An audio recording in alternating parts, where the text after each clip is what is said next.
Ladies and gentlemen, I am Paul, U.S. Army combat veteran. It is October 1st, 2022. This is your daily Ukraine update, and we are going to be asking ourselves, what is happening to the Russian troops in Lyman? Are there even still Russian troops in Lyman? We are going to find out, break it all down, and give you all the info that you need about this, I guess, crisis for the Russian military. Let's get into it.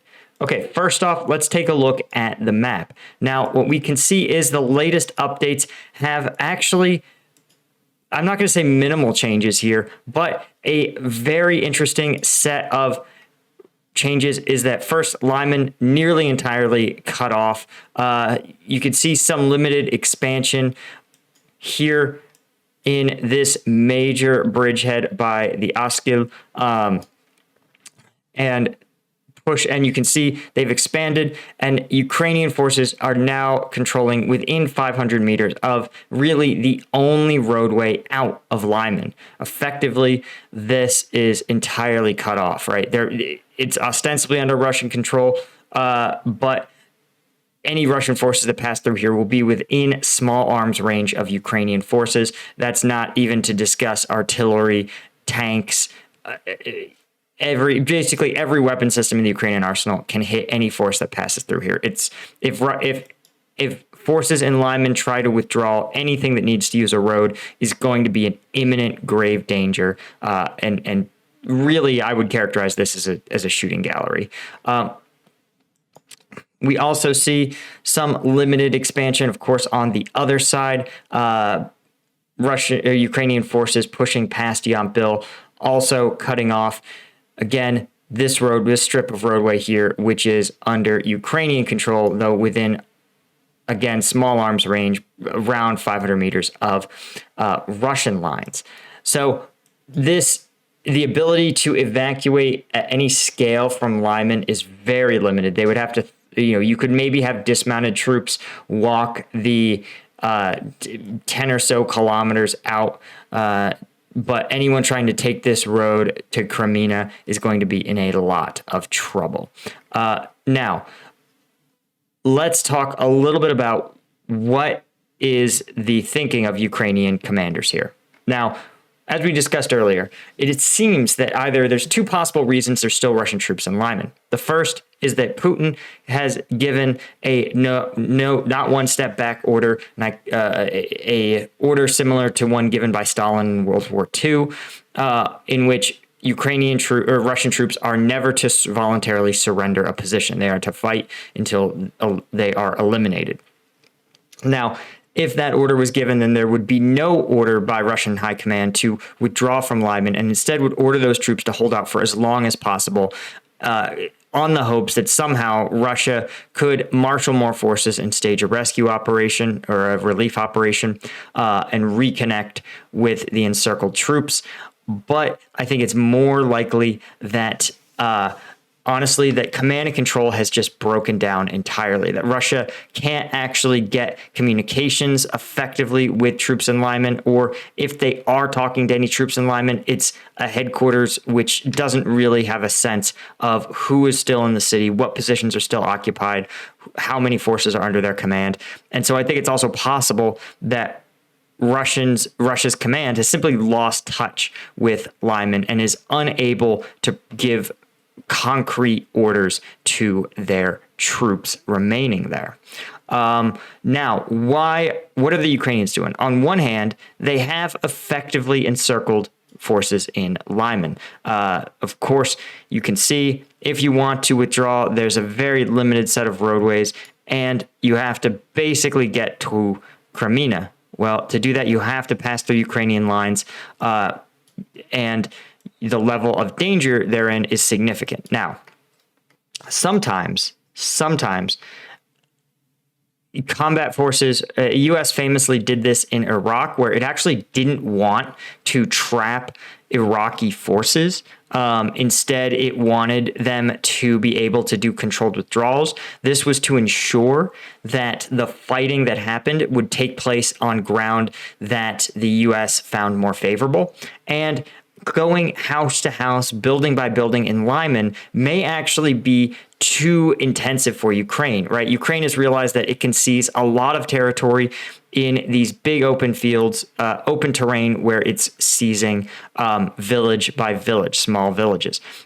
Digging out a major logistics hub like Lyman would be a lot of time, very time, resource, and troop intensive, and it would really slow the pace of Ukrainian offensive operations. And so they may sit there and say, we don't want to fight a battle of annihilation with the remaining troops in Lyman. So they may actually give these troops safe passage out so that they don't have to box them in and dig them out of Lyman, and they can just simply seize the city and move on as Russian troops withdraw. That is a very, very viable solution here. It's also possible that they're going to complete their encirclement, cut off the troops in Lyman, and probably encourage them to surrender, and failing that, simply wait them out. Force the troops remaining to go without food, water, ammunition, and medical supplies. And then once they are incredibly weakened, accept any surrenders that are willing to turn themselves in, and then fight a battle of annihilation, going house to house, eliminating the incredibly weakened Russian remaining resistance. This, in terms of the strategies for Russia, of course, the right play for Russia would have been to withdraw from Lyman. Really should have been days ago. The withdrawal from Lyman should have probably begun about here on the 28th. They could have 72 hours to conduct a controlled withdrawal easily to Crimea. You can see here it would be relatively safe passage. They would still be subject to some level of drone and artillery strikes, but even as late as the 30th, 2 days ago, they could have effectively made this withdrawal. And we talked about it then. We talked about how that's what Russia should do. Obviously, it's not what Russia has done. So Russian high command probably should try to either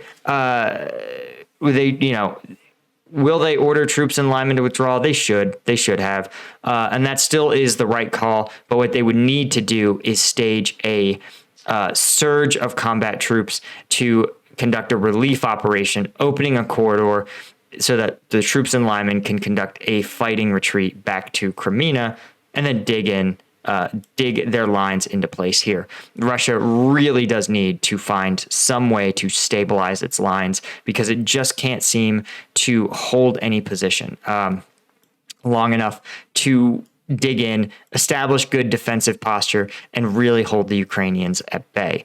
So let's take a little bit of a look, right? As we've talked about, we're going to go over to ground.news. This is the news source I like to use for this conflict because it lets us see the bias in reporting. You can see it gives you the partisan lean of a story, the source's commitment to factuality, and even its ownership, whether it's a media conglomerate or state media. That stuff is really important in this conflict. So when we look at the way Ukrainian encircles thousands of Russian troops at Lyman stronghold, you can see that a Ukrainian military spokesman yesterday said that it was encircled but not captured, right? As of October 1st, they said they reached the entrance of the eastern bastion of Lyman on October 1st after encircling thousands of Russian troops. Of course, Russia has said that they have Russian troops have fully withdrawn from Lyman. Obviously, an encircled, cut off Russian troops, especially 5,000 Russian troops, it would be a massive loss to the Russian combat power. You have to remember that they are hoping at best to raise 300,000. So you're talking about a little more than 1% of the hoped for conscription, right? Efforts. They're going to lose that just in this one battle.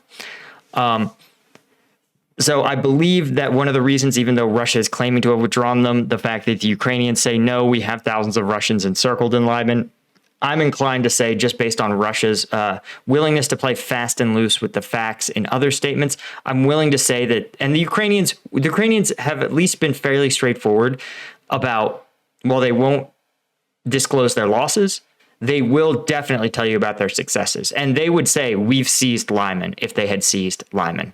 The fact that they haven't should tell you that there's still Russian occupation forces in Lyman. And the fact that Russia apparently has written them off by stating that they that the withdrawal from Lyman is complete, well, that should tell you right there that Russia's written these troops off.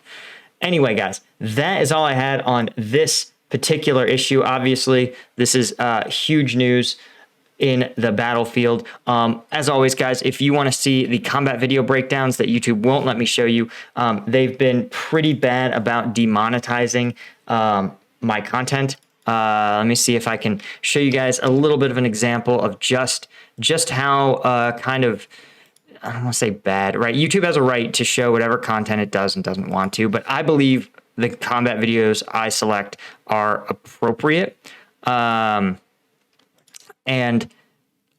are not in violation of YouTube's terms of service. But yeah, you can see here, basically, all my combat videos are now deemed, limited ads, unsuitable for ads. So if you want to support the channel and you want to see these uncensored combat videos, the stuff that I don't even try to put on YouTube, become a member of the Patreon. That is a list of all my lieutenant tier patrons. You guys are the real Chads. I really appreciate your support. I'll see you guys in the next one.